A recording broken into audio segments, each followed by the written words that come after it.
All right, my friends, it is playoff time. What a start to the playoffs we've been getting, and I'm pumped as we do every single week to have on the Hall of Famer John Smoltz, who's calling the Padres Dodgers series. That has been an absolute blast. John, let's start there. Let's talk Padres Dodgers. This series has been awesome. You've been on the call, you've been in the booth.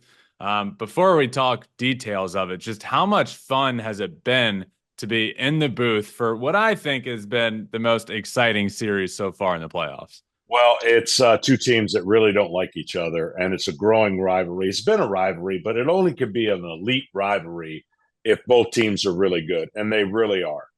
They both provide opposite pitchers some kind of stress in their lineup. The Padres do it better than anything, but the atmosphere has been great. And it may not be your 2-1s, 3-2 games, but it's not void of drama and some exciting offensive powers.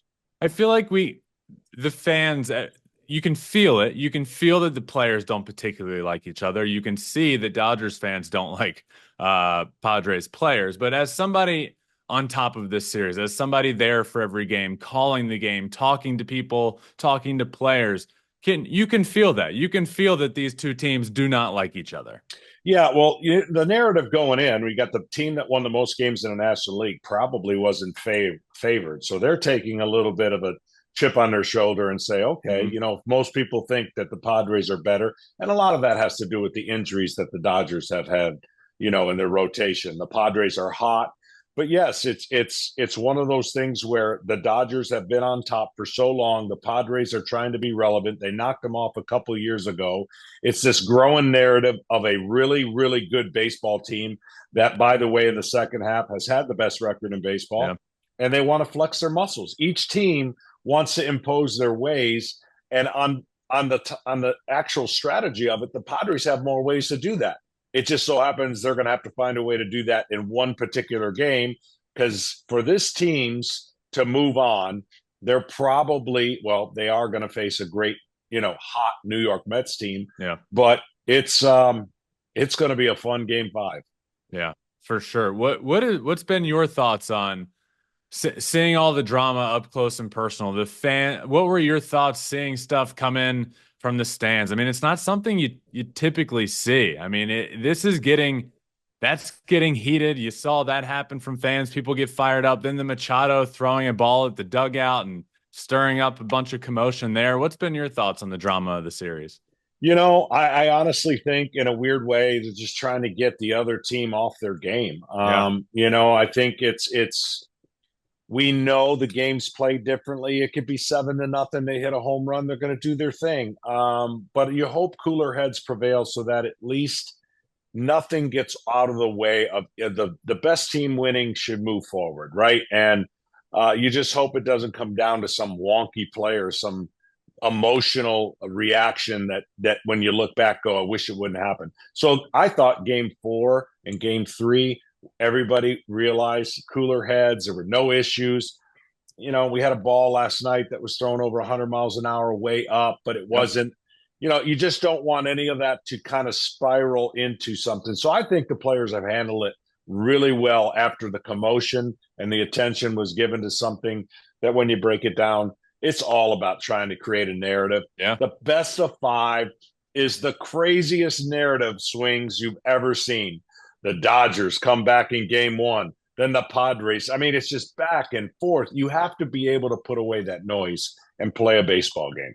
Well, the narrative changes even quicker than usual in the playoffs. The narrative 2 days ago was that Mookie Betts can't hit in the playoffs. Now the narrative is he's the hottest hitter in the playoffs. So it happens. It happens quick. I heard you, John, in Game 4, talking about playoff format a little bit, and you said, "Man, how great if this series was 7 games." And obviously, I think everybody wishes that was the case, right? These are the two most fun teams, they hate each other. They're going at it for 5 games now. And I think everybody wishes we got 7 games of it. And it made me think about playoff format.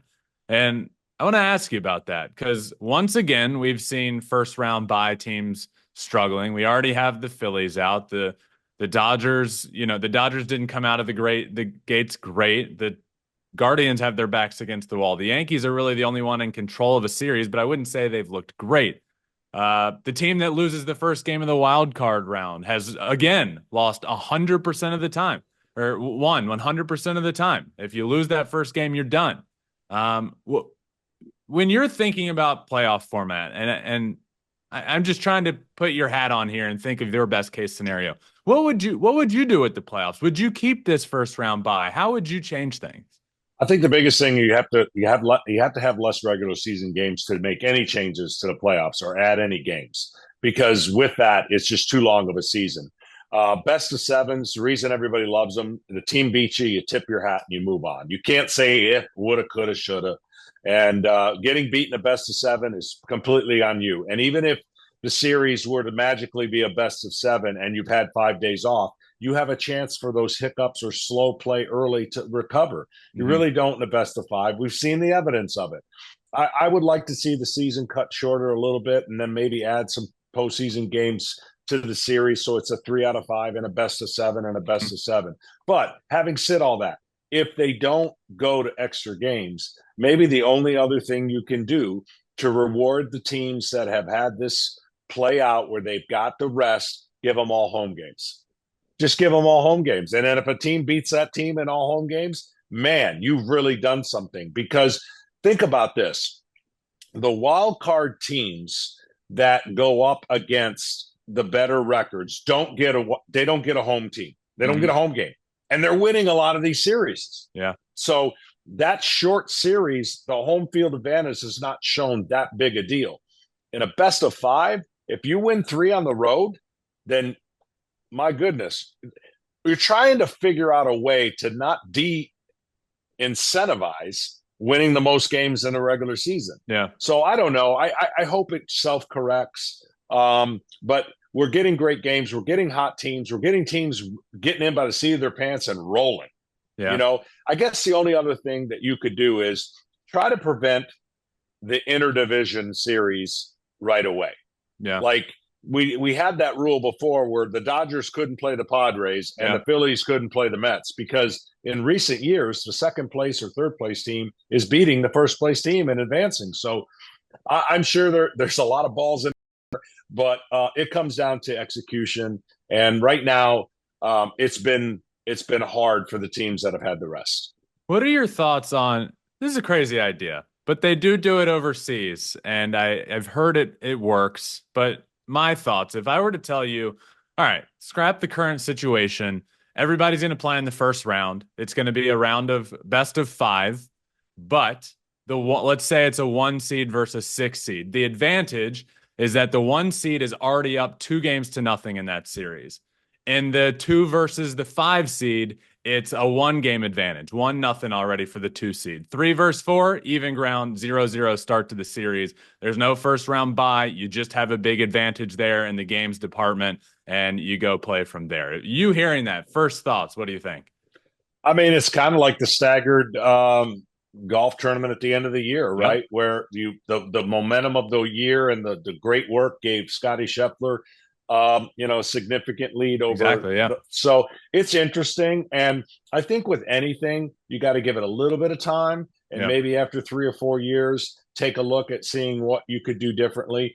But at the end of the day, I'm hoping that we get 2 more baseball teams to even it out and get 16 and 16. And then you really can get creative with a first half, second half Yep. scenario and get some juices flowing at the halfway point of the season. Oh yeah, I don't think we're too far down the road from that happening either. John, I want to talk to you about replay. Earlier in the playoffs, we saw specifically one instance, Jazz Chisholm with the Yankees sliding into second, called safe, looked out, goes to replay, definitely looks out, kept the call safe. Now we've seen a few of those. We've seen plays in Mets Phillies yesterday, ball down the line, clearly fair. It's not reviewable. There's just a lot between call stands as called, between not being able to review it. It seems from a fan's perspective and from a baseball perspective like there's got to be something different we can do with replay. Maybe it's not leaning on the crutch of stands. Maybe it's making everything reviewable. From your perspective, as somebody that calls the game, as a fan of the game, what do you think should happen with replay? Do you think anything should change at all?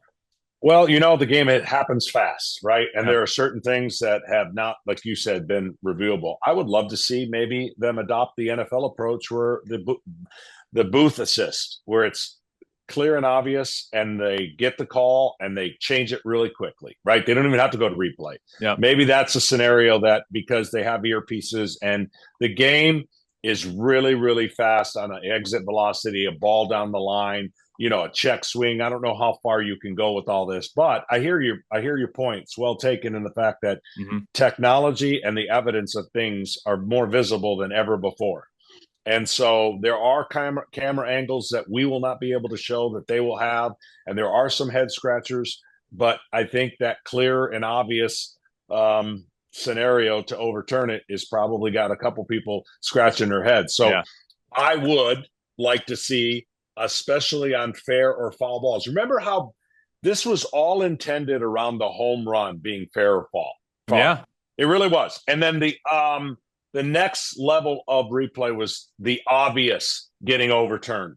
It really was never intended for the minor off the base 1 centimeter tag and out. It wasn't, but it evolved into that because technology is so good and the viewership. If you're going to do it, you might as well just do it.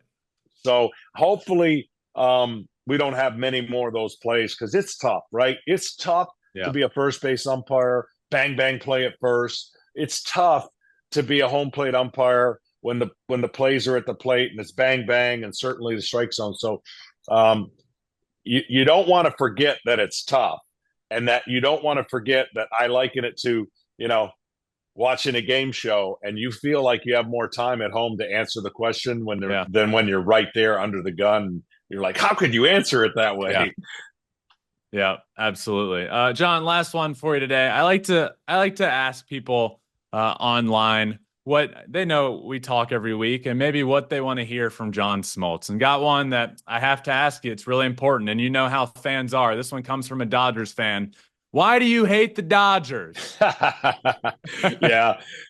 If I could wear a shirt from now on that just, I don't want to make people feel this stupid, but they can't be this stupid.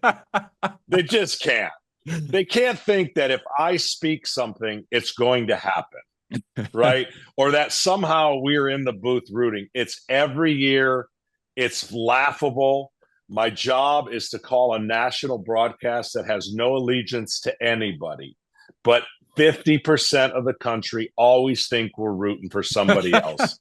And that is the definition of a good broadcast. They're used to their local broadcast. Yep. People lose their minds. They don't have a clue that is not even close. And it's a reason I don't have social media because there are a lot of people who have nothing better to do than to come up with things that they think, in their view, their perception is reality. When you call a game as a local broadcaster, you do not, by the way, a play-by-play, go crazy when the other team hits a home run. You're actually kind of sad. Yeah. But when you're a national broadcaster, there's no such thing. Each home run is a happy home run or a loud home run call. So I feel sorry for these people if that's what they think. John, always a pleasure, my friend. This has been a lot of fun. Enjoy the rest of the series. Enjoy the next round as well, and we'll talk soon. You got it. All right, just wanted to thank John Smoltz again for joining us here on Flippin' Bats. Always a lot of fun. Always a pleasure to have the Hall of Famer on every single week. Talk baseball. I mean, the guy is a baseball genius. He knows his stuff. He's calling the series. It's so much fun having him on. Glad I asked the last question about him hating the Dodgers because it gets ridiculous on social media. You see, no matter the series, no matter what, it's just so-and-so hates my team. So-and-so hates this team. So I thought his answer was hysterical and completely agree with playoff schedule format. I would like to see it change. He mentioned waiting sample size needs to be of a certain amount of years, but at this point, we're 3 years in to this format, and we are 0 for 12. If you lose the first round of the wild card series, you are 0 for 12, and that's a big enough sample size for me. So I do think we need a change there. The first round bye isn't helping teams. The first round wild card is pretty much set. If you win that first game, we might as well have just kept it. Might as well have just kept it the one game, do or die. Winner takes it, because that's ended up what's happening. But always a lot of fun talking to him. Schedule's a little all over the place during the playoffs, so make sure you subscribe, following wherever you listen to your podcast, Apple, Spotify. Also, subscribe on YouTube, our YouTube channel, Flippin' Bats Pod. We put every episode out there. You can watch it there. Leave a comment. I love hopping in the comments and talking to you guys. Always really appreciate it. And we're on all social media, Twitter, Instagram, Facebook, TikTok, on all of those at Flippin' Bats Pod. So thanks again to John Smoltz. We will be back soon with another episode of Flippin' Bats in the next day or so, trying to figure out scheduling. But we'll keep you posted, and it'll be posted when it's posted. So thank you all for listening. Enjoy the rest of the playoffs. What a wild ride this has been already. We'll be back soon. Remember, find your bat and flip it. Peace.